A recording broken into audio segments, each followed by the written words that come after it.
sees an increase of $2.17 million as allocated by Ottawa City Council last December.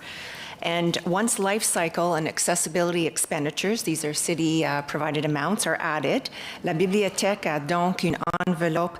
The library has a budget envelope of $51.2 million. Total budget envelope of $51.2 million.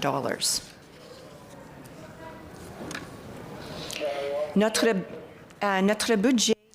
Our budget will be spent based on the following categories. Along the following lines. First, our mandatory costs and the biggest amount, which is compensation. And then we will look at strategic priorities, and that will include the addition of 4.2 FTEs that will be primarily put into continuing the development of the Central Library project and adding a new line of business in terms of fundraising. We will also look at consumable supplies to support our library's collections and programming efforts, and we will be looking at security costs, slightly increasing these for the existing main library branch. And we are also introducing a new Innovation and Creation Fund, and I'll speak a little bit about that on the next slide. And our third and final category would be financial adjustments. So in terms of the capital overview, the library expects to spend just over $2 million. The bulk of this amount will be maintaining our facilities and assets, such as the Rosemount revitalization project. It will be followed by growth, which includes plans to build a new library in Riverside South Ward, and finally by programs and innovation.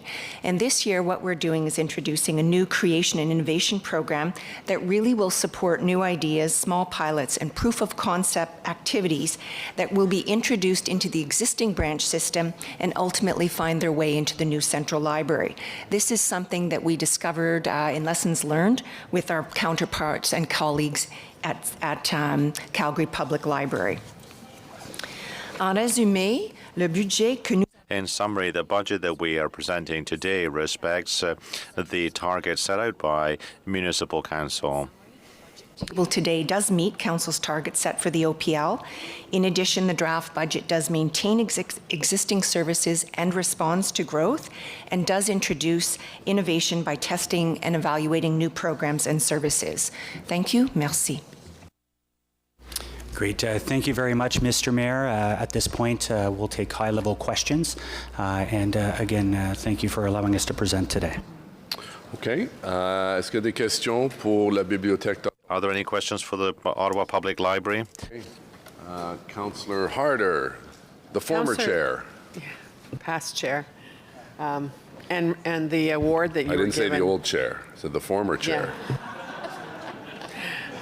But I am the old chair, too. The award that you were given truly is prestigious. I served for 8 years on the Urban Library Council of North America as the Secretary-Treasurer, and I was so thrilled. You'll recall, Mayor, that I called you right away to say, wow, this is a really big deal. But Councillor Suds and I just have a question. What does consumable something, is that like cookies for meetings, or we just couldn't figure consumable what the word would be with relation to the money? I'll ask through the mayor, I'll ask our Deputy CEO just to expand on that, and it is not cookies. Yeah. If you think of our makerspace and the kind of equipment that's used in there, the supplies that are used for that, as well as the things that are used for our programs across the library system, we have just a pittance amount for our branches to use to arts and crafts, puppets, toys, that kind of thing. Okay, thank you. Okay, thank you. Councillor Cavanaugh, please. Thank you very much. I want to thank you for your work and putting this budget together. And my question will be the same for every grouping is on gender lens and how much that was taken into consideration. We know the library is doing great work with the community, and probably one of your biggest customer bases is women and probably children as well. But I want to know if you've put a gender lens on the work you do. Thank you. Thank you very much, Councillor Kavanagh. First of all, I think the library actually, we're in a unique situation. We have over 636, well, we have 636 employees and 90% are female. So we actually have quite an employment base, but at the same time, we also look at things like pay equity, something that we tackled last term of council to ensure that there's fair and equitable pay across all ranges. And at this point, I'll ask the CEO to add further comment. Thank you, through the mayor. As just mentioned, we are a predominantly female workforce. We have to look at balancing other issues because we are so predominantly female. So this is important to us. But for the most part, while we haven't specifically addressed everything through a gender lens, I can certainly speak that our staff are very sensitive to this kind of requirement. And we just do that as part of our work. It is what the staff do. They are just, quite frankly, very good at this. But I'm happy to look at that specifically over time. Thank you. Est-ce qu'il y a des autres questions pour le Any further questions for the library? and tabled? Thank you. Ottawa Board of Health, Conseil de Santé d'Ottawa. We have Chair Eglai, Chair of the Board of Health, and Dr. Vera Etches, the Medical Officer of Health, presenting their budget and tabling.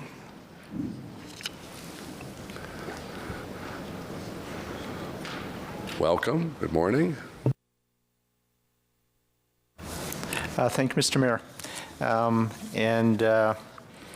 I'd like to first off start by thanking the finance team under the leadership of Dr. Etches for bringing forth the OPH budget for this year, which is within the council mandated cap of 3%. And very much a sustainable budget going forward. So I want to thank them for their hard work on achieving that goal. So the Board of Health is presenting a budget of $62.1 million that balances anticipated expenses against anticipated revenue. If approved, the budget will represent a funding provision of $13.6 million from the city, which represents an increase of 3% or $610,000 over 2018. This is the amount the council has approved from the 2019 Budget Directions Report. The budget also includes an assumption that we will receive a 2% or $630,000 increase from the provincial government on cost-shared programs and assumes that there will be a zero increase on 100% programs. Overall, this budget amounts to an expenditure increase of 2.4%. The budget was developed with a view to compliance with the Ottawa Public Health, the Ontario Public Health Standards, emerging community health issues, and the board's strategic priorities. Funding for the public health services consists of several categories. The majority, or $52.7 million, is cost shared between the MOH LTC and the city. Beyond our cost-shared programs, there are several programs funded 100% by the province and programs funded 100% by the city that are investments that Council has supported as priorities.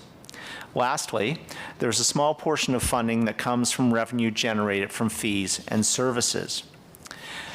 This next slide provides a high-level summary of the 2019 base budget changes.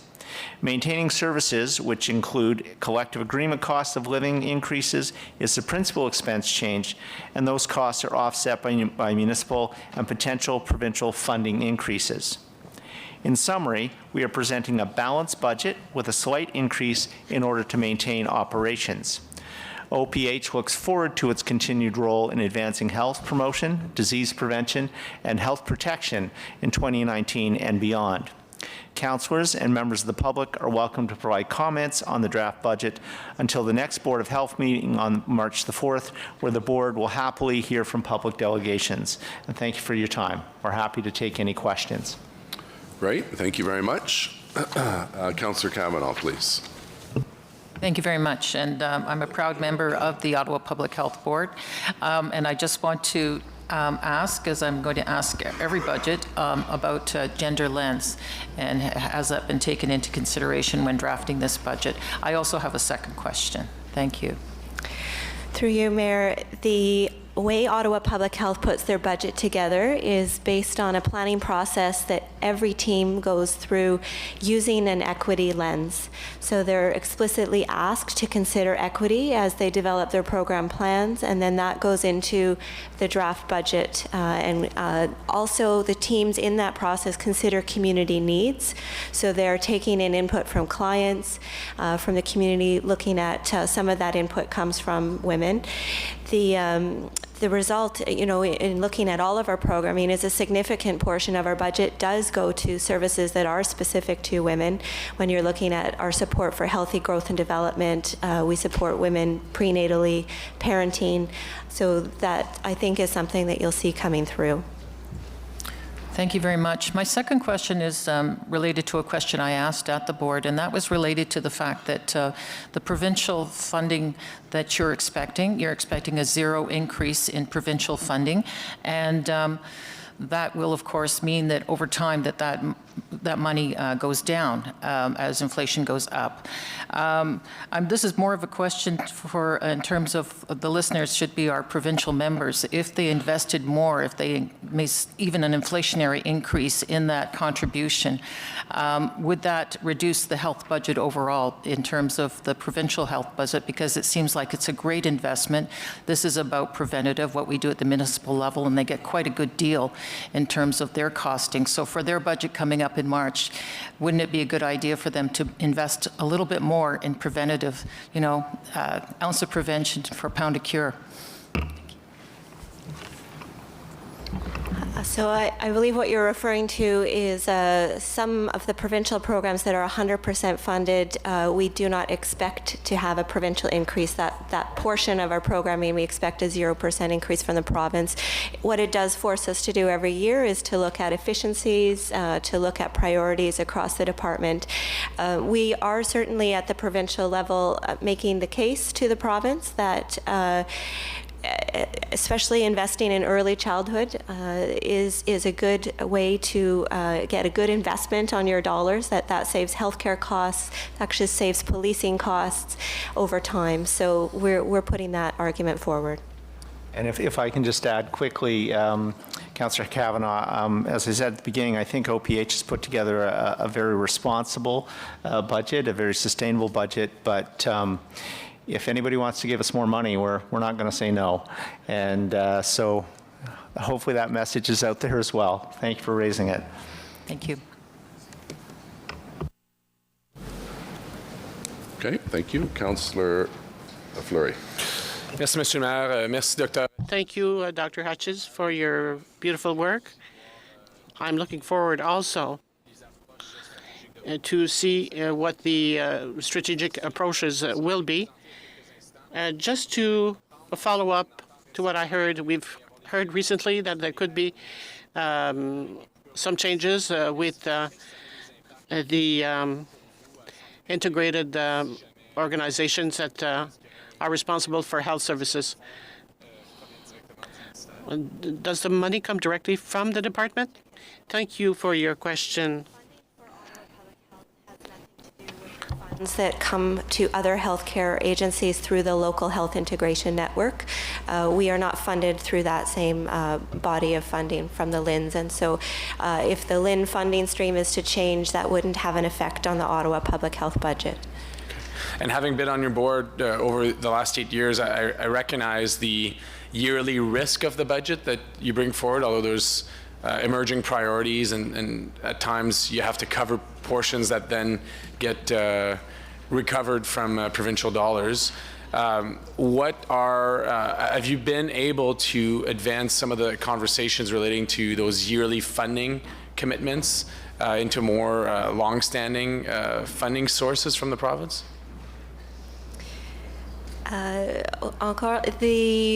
I think what you're probably referring to is that we don't hear about our provincial funding, the confirmed value, until later in the year. And so the budget we're putting forward makes an assumption that the province will continue funding us as they did last year with a 2% increase. Okay. You're right. Sometimes we hear about that being confirmed as early as April or as late as November. And so we do take an approach where we don't spend that money until we are sure. And that is why sometimes you do see budget adjustments later in the year.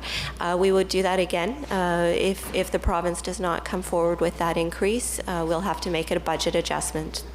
Okay, thank you.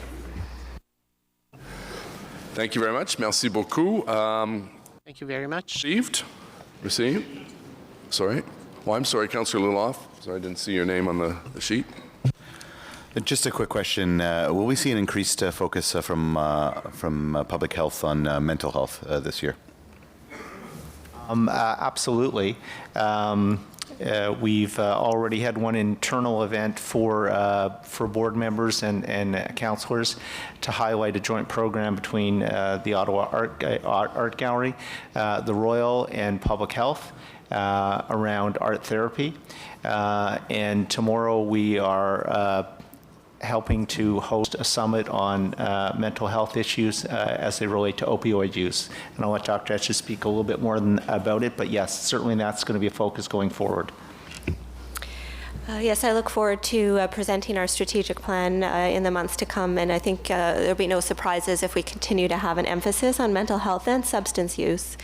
The funding that is 100% city supported in this budget does include funding that goes towards supporting mental health, working on increasing access to walk-in supports for mental health counseling, and also to provide addictions counselors in every high school.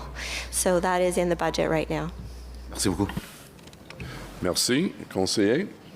Thank you, Councillor. Thank you. Service Innovation and Performance, Service de l'Innovation et de Rendement, FTE Analysis Report, Information Supplemental to the Budget Estimates. Received. Corporate Services, 2019 Municipal Vehicle and Equipment Plan, Information Supplemental of the Budget Estimates, Plan des véhicules et de l'équipement municipal. Received. Councillor Leeper, motion to adopt reports, please. Move that the report from the General Manager of Service Innovation and Performance entitled FTE Analysis Report, Information Supplemental to the Budget Estimates, and the report from the Director of Fleet Services entitled 2019 Municipal Vehicle and Equipment Plan, excuse me, Information Supplemental to the Budget Estimates be received and adopted as amended. And that's seconded by Councillor Hubley. Carried. So questions of a general nature to the Treasurer or City Manager.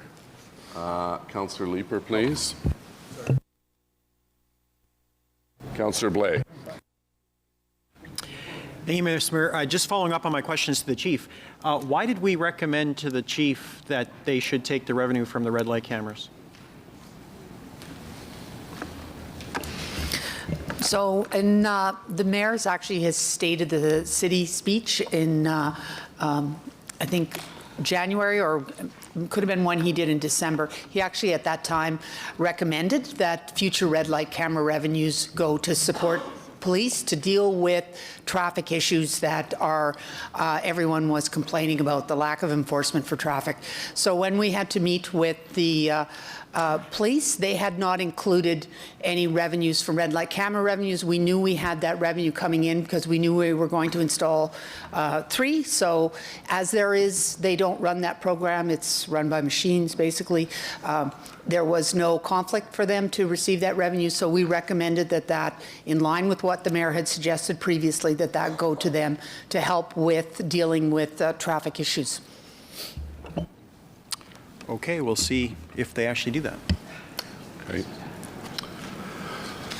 Okay, Mr. Kanalakis, anything to add? No, Mayor. Okay. So report recommendation 1, that City Council receive and table draft 2019 operating and capital budget at its meeting February 6, 2019 for subsequent consideration by Council in committees of the whole, or in committee of the whole rather, to be held March 6, 2019, and that City Council refer to the relevant portions of the 2019 operating and capital budgets to each standing committee of Council, IT Subcommittee, and the Transit Commission for their consideration and recommendation to Council sitting in Committee of the Whole to be held on March 6, 2019. On the motion? Carried. Confirmation bylaw, please. Councillor Leeper. Seconded by Councillor Hubley. That the following bylaw be read and passed to confirm the proceedings of the council meeting of February 6th, 2019. On the motion? Carried. Adopté. Adjournment. Councillor Leeper and Hubley, please. That the proceedings of the City Council meeting of February 6th, 2019 be adjourned. On the motion? Carried. Adopté. Thank you all very much. Thanks to the members of the public who are with us today. Merci.